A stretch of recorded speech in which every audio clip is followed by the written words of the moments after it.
I've lived on the Bellarine Peninsula for just over 30 years and have noticed considerable change. We've seen serious coastal recession over the last few years. This strip of beach on Victoria's Bellarine Peninsula is only here thanks to some engineering intervention. The beach had shrunk by 30 metres in just 2 years due to erosion. So it was time to act. We really needed to do something. The answer was this, Rambler's Reef. It's made up of steel cages filled with rocks and shells. It was installed 100 metres offshore 5 years ago to help the beach grow back and protect homes. The reef acts to reduce wave height and therefore reducing wave energy. We've seen substantial broadening of the beach to the order of about 40 metres. Eventually, the steel will corrode, leaving a natural shelf colonised with seaweed and shellfish. The project has been so successful that the council has installed a second artificial reef a few kilometres away.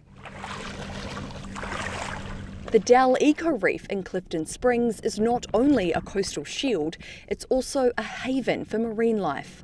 The undulating modules were cast in a lab. Since this reef was installed a year ago, erosion has stopped and a vast seagrass field has grown, helping trap carbon. Coastlines are in a constant state of flux, with the movement of water and wind hitting the shore, stealing away sand and sediment. Techniques like building rock groins or renourishing beaches with sand from quarries are used on some foreshores to help sand accumulate, but they're not great options. It starts to produce a cascade of effects of transferring an erosion problem from one spot to another.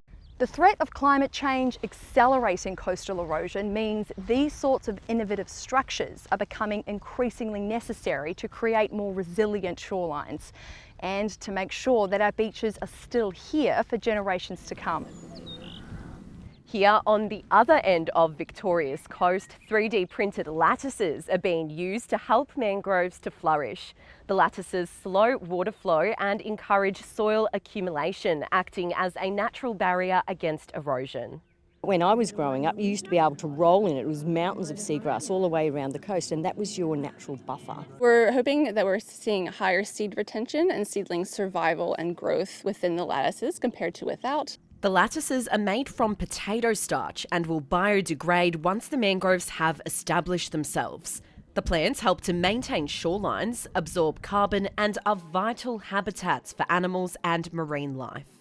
The lattices are already in one area of Port Phillip Bay and now in Western Port as well. And if successful, they could be used in coastal wetlands across Australia as an eco-friendly alternative to the usually plastic or concrete solutions. And they also protect our coastlines from storm surges and flooding. But with nearly 90% of Australians living within 50 kilometres of the coast, preserving beaches into the future will be critical.